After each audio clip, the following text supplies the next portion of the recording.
Au Gabon, on appelle ça le Congossa.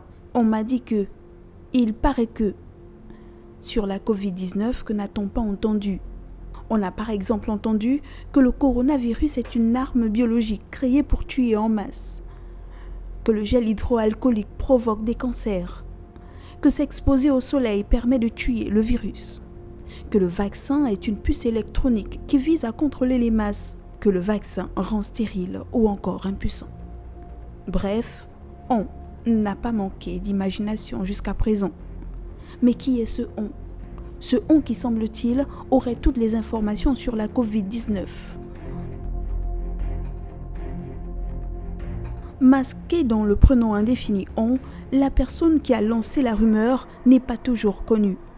Si elle est en fonction de sa réputation, laquelle donnera de la crédibilité à la rumeur. Si la rumeur est présentée en référence à une autorité sociale, elle aura encore plus de poids, car on associe souvent celui qui a l'autorité à celui qui sait. Plus la rumeur est partagée par un grand nombre de personnes, plus elle prend de l'importance et devient potentiellement crédible. La rumeur court, enfle, se propage. Elle circule à toute vitesse et s'infiltre partout.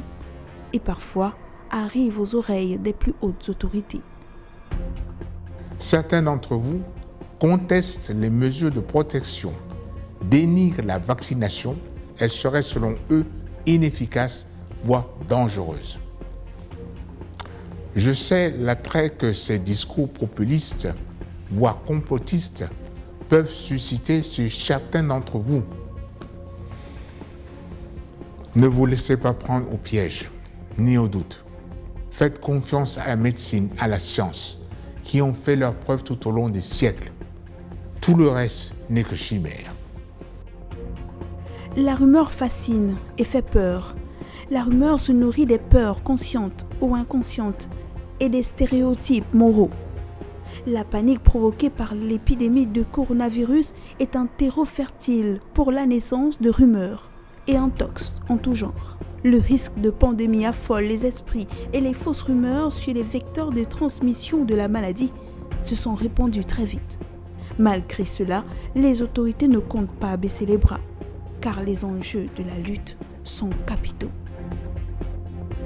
Ceci étant, face à la rumeur, la conscience de chacun est interpellée. Avant de prendre la position qu'implique une information, il y a lieu de se poser quelques questions. Sur quoi s'appuie cette information que l'on me donne? Ne serait-il pas plus simple d'aller directement questionner les sources fiables? Notre seul pouvoir face à la rumeur est de contrôler nos réactions émotionnelles, de toujours prendre du recul et surtout de penser collectivité.